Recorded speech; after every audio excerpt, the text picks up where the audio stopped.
Plus का नया आविष्कार eco plus hexa power TMT इसकी प्रीमियम क्वालिटी व उन्नत जंग रोधक क्षमता दे बेजोड़ मजबूती।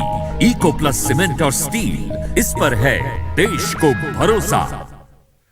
नमस्कार, आप देख रहे हैं लोकमंच न्यूज और मैं हूं आपके साथ सत्यम गौर। कानपुर से खबर की शुरुआत करेंगे, जहां पर आपको बताते चले कि रक्षा मंत्री राजनाथ सिंह का आज कानपुर दौरा है और वो छावनी विधानसभा प्रत्याशी रघुनंदन भदौरिया के लिए आज जनता से वोट की अपील करेंगे। हालांकि पिछली बार रघुनंदन भदौरिया की हार हुई थी और इस बार देखने वाली बात यह होती है कि जनता का क्या बदलाव होता है।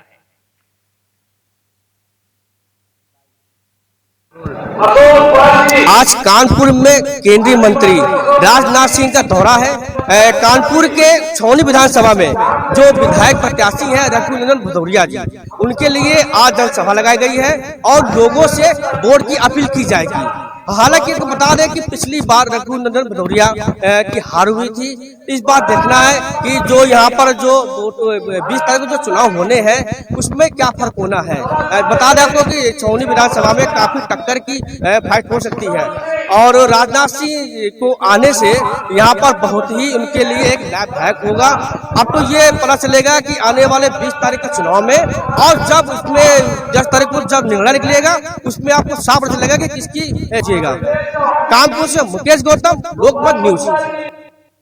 और तीसरे चरण की मतदान की तारीख नजदीक आते ही तीसरे चरण की 59 विधानसभा सीटों में प्रचार और तेज देखने को मिल रहा है। हर पार्टी के स्टार प्रचारक ज्यादा से ज्यादा रैली और जनसभा करके वोटरों को लुभाने की कोशिश कर रहे हैं और अपने प्रत्याशियों के लिए वोट की अपील कर रहे हैं। इसी क्रम में भारत सरकार में रक्षा मंत्री और उत्तर प्रदेश के पूर्व मुख्यमंत्री राजनाथ सिंह ने आज छावनी विधानसभा में भाजपा प्रत्याशी रघुनंदन भदौरिया के पक्ष में एक विशाल जनसभा को संबोधित किया। राजनाथ सिंह ने संबोधित करते हुए कहा है कि जब समाजवादी पार्टी की सरकार थी तो हर घर में कट्टे बनते थे और जब से भाजपा की सरकार बनी है उत्तर प्रदेश में तब से कट्टे बनाना क्या चलाना भी लोग भूल गए हैं। बहनों भाइयों, फैसला आपको करना है। लोकतांत्रिक व्यवस्था में इन्हें कैसे जवाब दिया जा सकता है। एक पार्टी समाजवादी पार्टी कहने को केवल समाजवादी है। मंत्री नरेंद्र भाई मोदी कर रहे हैं, सच्चे अर्थों में तो समाजवादी। कोरोना का संकट पैदा हुआ था। कोरोना के संकट पैदा होने के बाद जब बड़ी संख्या में लोग बेरोजगार हो गए, लॉकडाउन होने के कारण जब सारे काम बंद हो गए, तब उस समय उन लोगों की चिंता करने का काम कि कोई भूख से न मरने पाए हमारे प्रधानमंत्री ने। और आज 80 करोड़ लोगों को भारत के अंतर्गत मेरे बहनों भाइयों महीनों में 2-2 बार मुफ्त राशन मुहैया कराया जा रहा है। मुफ्त राशन मुहैया कराया जा रहा है। दुनिया के किसी देश में यह देखने को नहीं मिलेगा जो कि भारत की हमारी सरकार ने किया है, हमारे प्रधानमंत्री की। और मैनपुरी की करहल सीट से भाजपा प्रत्याशी और केंद्रीय मंत्री SP सिंह बघेल पर हुए हमले में 2 नामजद सहित 20 अज्ञात लोगों पर मामला दर्ज कर लिया गया है। वहीं मामले में केंद्रीय मंत्री SP सिंह बघेल का दावा है कि हमला करने वाले खेतों में पहले से ही घात लगाकर बैठे थे, जिन्होंने चुनाव प्रचार से लौटते समय लाठी डंडों और पत्थर से हमला किया है और जानलेवा हमले में बाल वो बचे हैं। तो माननीय मुख्यमंत्री जी आ रहे हैं तो मैं वहां से मैं गांव कबरई होते हुए करहल आ रहा था बाया अतीकुल्लापुर। तो कबरई और अतीकुल्लापुर के बीच में लगभग 7:30 या 45 हुए होंगे। अंधेरे में खेतों में से लोग निकल के आए, अखिलेश भैया जिंदाबाद के नारे लगा रहे थे और उसमें से एक आदमी ने ये कहा कि मैं उमाकांत यादव नगला बदा हूं, साले तुम हमारे नेता के सामने चुनाव लड़ते हो जिन्होंने तुम्हें सांसद बनाया। और उसने और फिर 20-30 लोगों ने लाठी डंडे से हमला कर दिया। मेरी गाड़ी क्षतिग्रस्त हुई है, मुझे चोट आई है। और उसमें से एक ने उसी ने ये कहा कि बीटू जान से मार दे, आज मंत्री बच के ना जा पाए।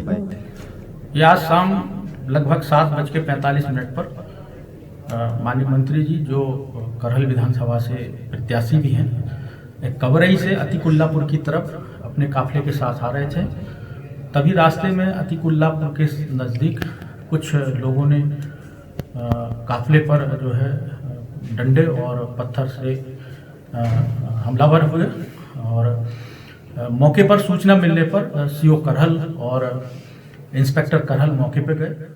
और कासगंज जनपद के कोतवाली गंजुंडवारा क्षेत्र के मंगदपुर गांव के निकट एक व्यक्ति की हत्या करने का मामला सामने निकल कर आया है, जहां मृतक व्यक्ति का शव खेत में पड़ा हुआ मिला है। वहीं व्यक्ति की हत्या की सूचना मिलने पर आसपास के क्षेत्र में सनसनी फैल गई है। लोगों की भीड़ मौके पर जमा हो गई है। वहीं पुलिस ने मृतक के शव को कब्जे में लेकर पोस्टमार्टम के लिए भेज दिया है। फिलहाल पुलिस मामले की जाँच पड़ताल कर रही है। मामला है रात के 10 बजे तक गायब। कौन लड़का? साहब सिंह। कौन है आपके? लड़का है हमारा। क्या मामला है? तो पूरा ये मामला रात के गायब है, जहाँ पर समझो मर दिया ला करके, हमको तो पता ना, मतलब रात भर ढूंढते रही। तो कौन सी जगह का मामला है? जगतक मंगतपुर के बीच में।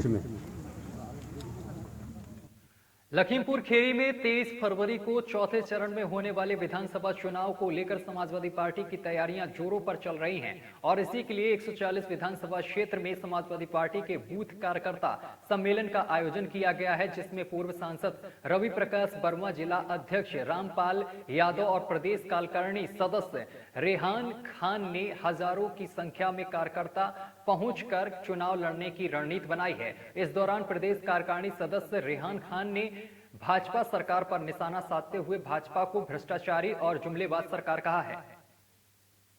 देकर के रोड लखीमपुर को डायरेक्ट जोड़ने का काम किया है।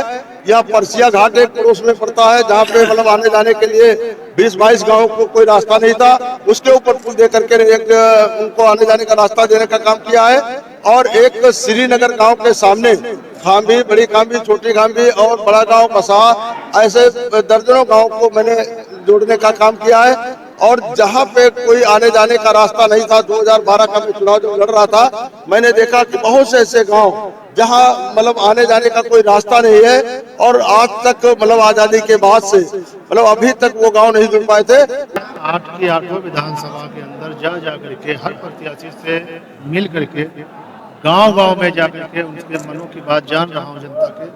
बस एक ही आवाज आ रही है, अखिलेश अखिलेश अखिलेश, आ जाओ अखिलेश। 23 तारीख को इंतजार कर रहे हैं। समाजवादी पार्टी 8 की 8 विधानसभा जीतकर इतिहास दर्ज करेगी लखीमपुर के अंदर, जो कि पहली बार ऐसा हो रहा है। उत्तर प्रदेश की जनता अपने आप में चुनाव लड़ रही है। और केंद्रीय राज्य मंत्री एसपी सिंह बघेल के काफिले पर मंगलवार को देर रात हुए हमले को लेकर भाजपा ने सख्त रुख अख्तियार कर लिया है। पार्टी इसकी शिकायत लेकर चुनाव आयोग पहुंची है। यूपी चुनाव में बीजेपी के सह प्रभारी और केंद्रीय सूचना और प्रसारण और खेल मंत्री अनुराग ठाकुर की अगुवाई में बीजेपी के वरिष्ठ नेताओं का प्रतिनिधिमंडल लखनऊ स्थित पार्टी मुख्यालय में पैदल ही चुनाव आयोग के दफ्तर पहुंचा। और बुलेटिन में अभी के लिए बस इतना ही। देश दुनिया की तमाम खबरें देखने के लिए देखते रहिए लोकमंच न्यूज।